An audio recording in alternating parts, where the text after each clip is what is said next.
त्रिलोकपुरी की विधानसभा दिखा रहे थे, वहाँ से आम आदमी पार्टी का विधायक था, लेकिन वो कहते हैं हमारा काम नहीं होता, हम बार बार जाते हैं तो हमें गालियाँ देते हैं, धक्के मार के भगाते हैं। सिटिंग एमएलए वो जो सत्येंद्र जैन जी, वो जो घोटाले में अंदर गए हुए थे, तो जगह जगह खड्डे हैं, नाले जाम है, नालियाँ बंद है।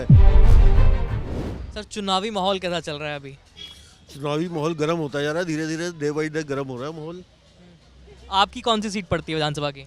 हमारी शकूर बस्ती विधानसभा पड़ती है। और अभी सिटिंग एमएलए कौन है? सिटिंग एमएलए वो जो सत्येंद्र जैन जी, वो जो घोटाले में अंदर गए हुए थे, वो है। मतलब घोटाला उन पे सिद्ध नहीं हुआ है ना, लेकिन वो घोटाला जो है उनका अलग टाइप का, उनका मनी लॉन्ड्रिंग का घोटाला, उनके शराब घोटाले से कोई लेना देना नहीं है, वो मनी लॉन्ड्रिंग में अंदर थे।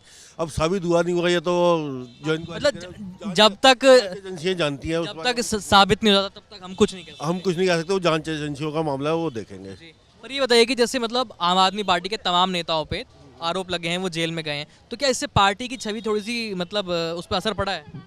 देखो, पार्टी की छवि पे उनके जेल जाने ना जाने से फर्क कोई खास नहीं पड़ा, ये तो जनता जाने, लेकिन काम नहीं हुआ ये सब जानते हैं।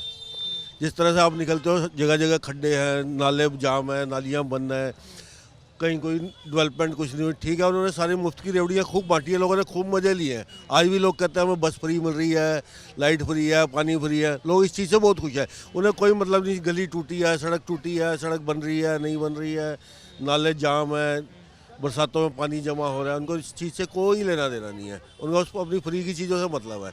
लेकिन वो फ्री की पब्लिक तो मतलब जो आप कह रहे हो, जैसे कि जो फ्री की योजनाएं रहती हैं, तो वो वाली पब्लिक तो अब भी रहेगी ना इस बार के चुनाव? अब भी रहेगी, लेकिन इस बार लोगों का कुछ मूड चेंज है। और दूसरी पार्टियां भी कह रहे हैं, जैसे मोदी जी ने भी अभी पीछे कहा कि वो सेवाएं बहाल रहेंगी। अब वो सुना था कि 200 की जगह 300 यूनिट कर रहा है, वो कर रहे हैं या नहीं कर रहे, ये तो टाइम बताएगा। तो सर ये बताइए कि जैसे मतलब उन्होंने कहा कि वो बहाल रहेंगी, वो सारी चीज़ें ठीक है, लेकिन अरविंद केजरीवाल का सबसे बड़ा दावा ये रहता है कि भाई आम आदमी पार्टी के पास मुख्यमंत्री का चेहरा है, वो खुद, वहीं बीजेपी या कांग्रेस के पास सीएम का चेहरा नहीं है, तो ये पार्टी किस चेहरे पे चुनाव लड़ रही है, उनका ये मुद्दा रहता है। बीजेपी का चेहरा है कमल का फूल, तो वो कमल के फूल के निशान पर लड़ रहे हैं। जो प्रबल दावेदार होगा, जो जीत के आएगा, उस पर उसको सीएम कैंडिडेट बनाया जाएगा, वो जो भी मिल बैठ के उनका फैसला होगा।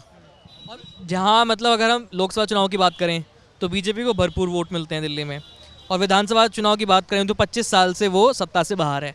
मतलब ऐसा क्यों करती है दिल्ली की जनता? दिल्ली की ऐसे जो विधानसभा का चुनाव है, ये होता है एक लोकल चुनाव कह सकते हैं, ये स्टेट का कह सकते हैं, और जो वो होता है राष्ट्र लेवल का चुनाव। ऐसे हम अपनी विधानसभा बीजेपी वाले 33,500 वोटों से जीते हैं। अब 33,500 वोट अगर उस सांसद को जिता के भेज सकते हैं, 33,500 से विधायक को भी जिता सकते हैं, लेकिन क्या होता है, जैसे स्लम विंग्स वगैरह होती हैं, उनको फ्री की रेवड़ियाँ चाहिए। अब ये जो है, अभी सब आप देख रहे होंगे, आप तो रिपोर्टर जगह जगह क्या क्या बांट रहे हैं, हर कोई अपने अपने लेवल पे खूब लॉलीपॉप दे रहे हैं लोगों को, फ्री के लालच खूब दे रहे हैं। अब झुग्गी क्लस्टर में तो ज़्यादा ही दे रहे होंगे, जैसे हमारे वहाँ एक सेवा बस्ती पड़ती है, वहाँ केजरीवाल जी कल खुद आए हुए थे। अब वो वहाँ क्या मुफ्त की रेवड़ी बांट गया, किसी मीडिया में आया नहीं है, ना हम गए थे ना हमने सुना है। अब कोई ना कोई तो शोशा छोड़ के गए होंगे, 100% है। अब वो रोज़ आके टीवी पे आके कुछ ना कुछ ऐसा बोल देते हैं। आज भी मैं सुबह देख रहा था कि वो कुछ बोल रहे थे। अच्छा, जैसे मतलब आपने तमाम तरह के वो अपने पॉइंट रखे, लेकिन अरविंद केजरीवाल कहते हैं कि बीजेपी जो है गालीबाज पार्टी है। उनके जो नेता हैं या जो प्रत्याशी हैं वो शब्दों का इस्तेमाल ठीक से नहीं करते हैं, और इसको लेकर के मतलब खूब मुद्दा भी बनाया जा रहा है।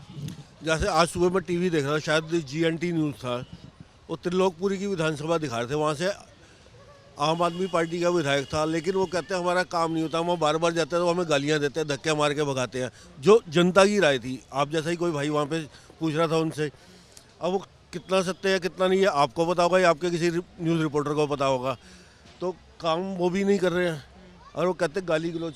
आप तो मीडिया वाले हो, आप तो जगह जगह घूमते हो, आप खुद ही बताओ कौन सा नेता गाली दिया है, और किसी ने दिया तो कहीं ना कहीं जैसे इनकी आदत है छोटी सी क्लिप बना के कहीं ना कहीं नहीं, वो मुद्दा बना रहे हैं रमेश बिधूड़ी ने, जो हाल फिलहाल के 2 बयान दिए हैं, एक प्रियंका गांधी के गाल जैसी सड़क, और एक आतिशी जी के पिताजी को लेकर के जो टिप्पणी की है, तो वो कह रहे हैं कि बीजेपी जो है गालीबाज पार्टी है।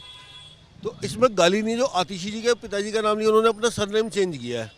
उन्होंने उसलिए कहा था कि उन्होंने या तो सरनेम ना चेंज करती, अब अगर सरनेम चेंज किया तो ऑब्वियस सी बात है कि वो तो निजी मामला हो गया ना। है, तो निजी मामला, दोनों का निजी मामला, बिधूड़ी जी का भी निजी मामला। अब ऐसे तो लालू प्रसाद यादव जी ने भी एक बार हेमा मालिनी को कहा था, जैसे आपको पता ही होगा, कि मैं ऐसी सड़कें बना दूंगा जैसे हेमा मालिनी के गाने। है।